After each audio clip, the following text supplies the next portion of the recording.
오늘 본문을 가지고 우리 읽기는 11절부터 23절까지 읽었지만 우리 앞절까지 포함해서 죄와 싸워 이기라, 죄와 싸워 이기라라는 제목으로 함께 말씀 나누겠습니다. 이 손잡은법에 보면 지피지기면 백전불태란 말이 있습니다. 적을 알고 나를 알면 100번 싸워도 위태롭지 않는다라는 말이지요. 여기서 나온 말이 100번 싸워서 이긴다는 뜻의 지피지기 백전백승이란 말도 있습니다. 둘 다 병법이긴 하지만 이 병법을 가지고 성경의 가르침을 적용해 볼 수 있는 부분이 몇 가지 있습니다. 그것이 오늘 우리가 함께 읽었었던 오늘 말씀 가운데 우리 삶에 중요하지만 민감한 부분이 이 죄와 관련된 부분입니다. 우리가 죄를 알고 나를 안다면 죄에 넘어지지 않을 수 있고 또 이길 수 있다라는 것입니다. 먼저 성경은 죄에 대해서 우리가 어떤 태도를 취하라라고 이야기를 하냐면 몇 가지 말씀을 살펴보면 우리가 잘 아는 말씀 중에 히브리 4장 12절에 보니까요. 너희가 죄와 싸우되 아직 피 흘리기까지 대항하지 않았다라고 이렇게 말하는 말씀이 있습니다. 피 흘리기까지 싸우라는 뜻이지요. 한마디로 말하면 바울은 전투하듯이 목숨을 걸고 싸우라고 이야기하는 것입니다. 그런데 에베소서 6장 12절에 보면 이 씨름, 이 싸움은 혈과 육의 싸움이 아니라 이 악한 영들의 싸움이라고 했습니다. 그러니까 우리는 영적으로 치열하게 싸워야 한다라는 것입니다. 그러면 죄를 영적으로만 생각하고 우리가 육적으로는 아무것도 하지 않아도 될까요? 그렇지 않지요? 성경은 또 여러 말씀을 통해서 말하기를 우리가 악에 대해서, 죄에 대해서 취해야 할 태도를 말하는데요. 시편 1절에 보면은 악인들의 꾀를 따르지 아니하고 또 죄인들의 길에 서지도 아니하며 오만한 자들의 자리에 앉지 말라라고 이야기하고 있습니다. 죄의 길에 가는 사람을 쫓아가거나 함께하거나 심지어 주도하지 말라라는 것입니다. 데살로니가전서 5장 22절에 보면 악은 어떤 모양이라도 버리라라고 이야기를 합니다. 이렇게까지 철저하게 성경은 보는 것, 듣는 것, 말하는 것, 행동하는 것, 생각하는 것, 또 우리 영적인 모든 영역에서까지 죄와 멀리하라고 말하는 것일까요? 너무 명확하죠. 그 이유는 명확합니다. 하나님께서 죄를 미워하시기 때문이지요. 하나님의 자녀가 된 저와 여러분들은 우리가 하나님을 사랑한다라고 말하고 또 하나님을 경외한다라고 말한다면 말로만이 아니라 우리가 삶으로서 또 그렇게 보여줄 수 있어야 되는 것입니다. 잠언 8장 13절은 말합니다. 여호와를 경외하는 것은 악을 미워하는 것이라. 아멘. 죄가 하나님과 우리 사이를 갈라놓을 뿐만 아니라 멀어지게 하기 때문에 우리는요 죄를 미워해야 되는 것입니다. 그리고 성경은 왜 우리가 죄를 멀리해야 한다고 말할까요? 우리가 썩어질 육신을 입고 있기 때문이지요. 우리는 부활하게 되면 천국에서 영원히 살게 될 때 새로운 몸을 입게 될 것입니다. 그 전까지는 이 땅에 잠시 이 육신의 몸을 입고 살게 되는 것인데요. 이 육신이 타락하게 됨으로 인해서요 죄에 연약해졌기 때문입니다.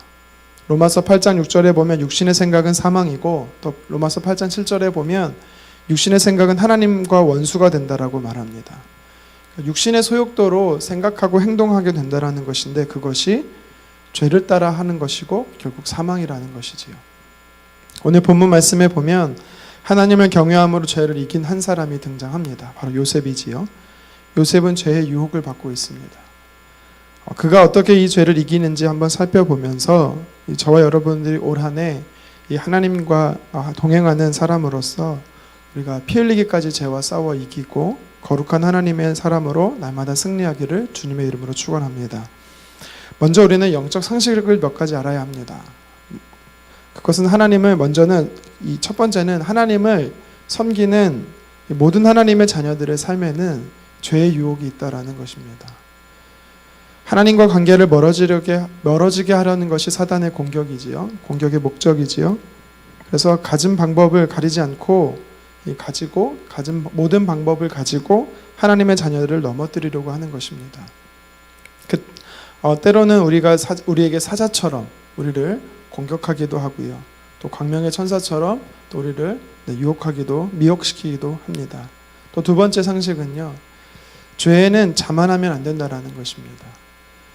나는 언제나 어디서나 죄를 이길 수 있다 생각하면 착각입니다. 졸음이 오면 눈꺼풀의 무게도 우리가 이길 수 없듯이 별것 아닌 것 같아도 육체로 죄를 이길 수는 없는 것입니다.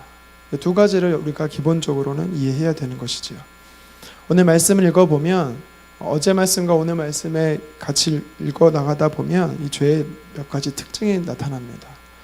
어떤 특징이 있냐면 첫 번째가 사람의 약점을 노린다라는 것입니다.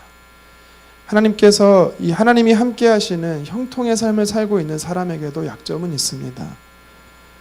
어제 본문 6절 하반절에 보면 요셉은 용모가 빼어나고 아름다웠다라고 이야기합니다. 그리고 그의 나이는 또 젊은 아직 청년의 시절이었죠. 오늘 7절에 보니까 또 요셉을 이 섬기는 주인의 아내가, 그러니까 여주인이 유혹을 하게 되지요. 결혼도 하지 않았고 청년의 또 신부는 노예입니다. 그런 상황 가운데 이 여주인이 눈여겨본 것입니다.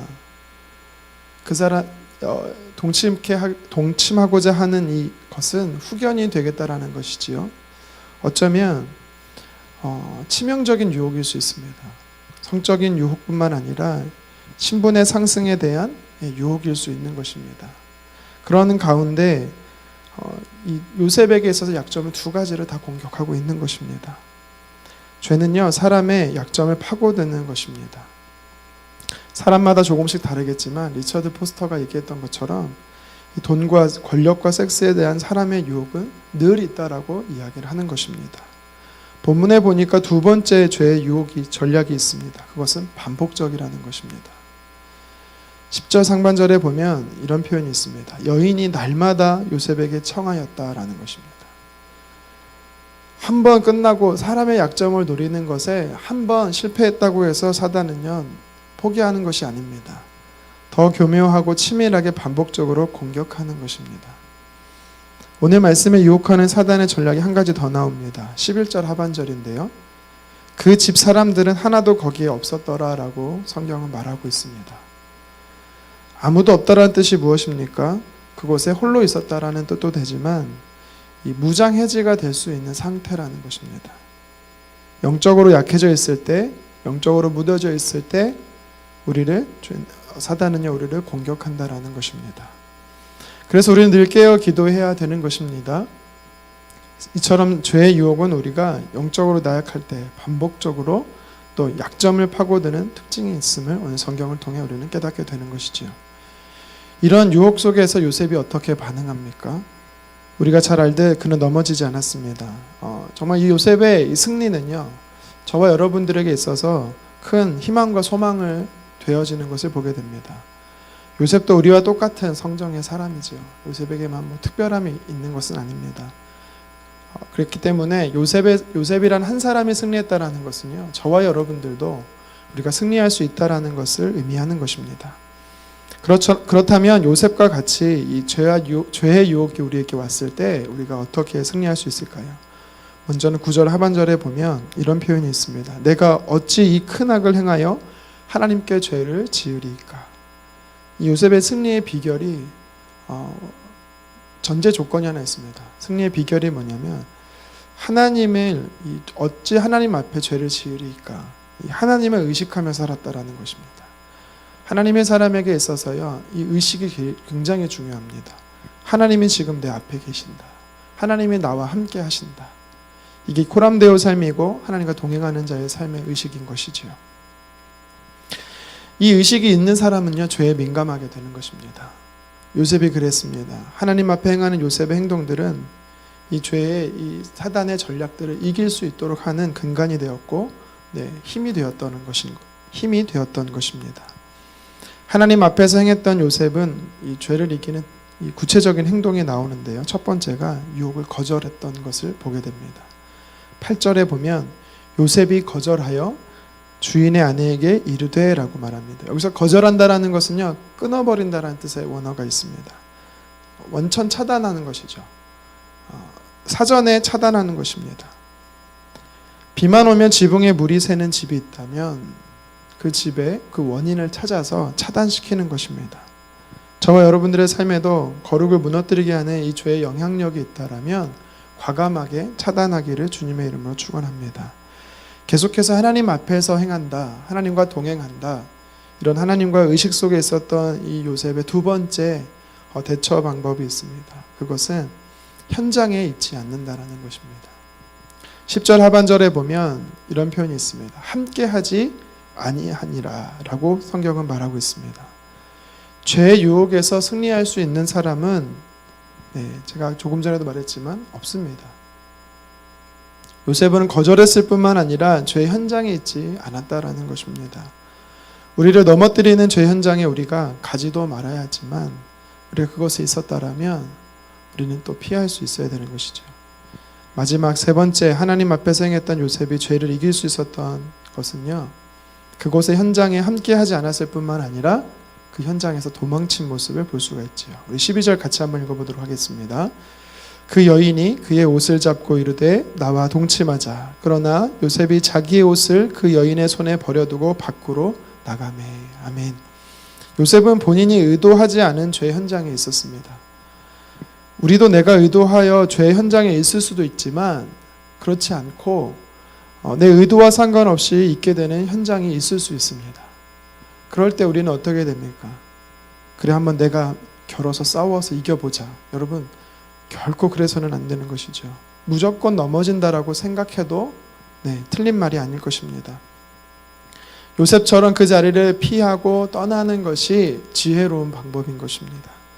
우리에게는요, 나에게는 죄를 이길 수 있는 힘이 없습니다.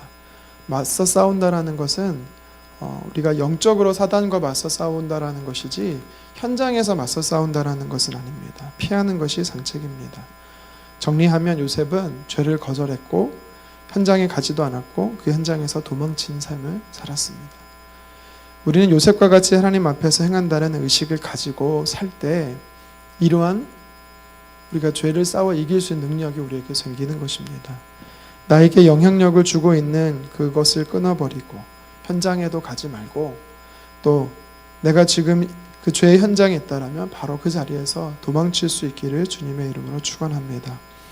근데 오늘 말씀을 계속해서 보면 요셉이 이렇게 하나님을 보시기에 거룩한 모습을 지녔음에도 불구하고 어떻게 되죠? 20절에 보면 도리어 죄를 뒤집어 쓰고 감옥에 갇히게 됩니다.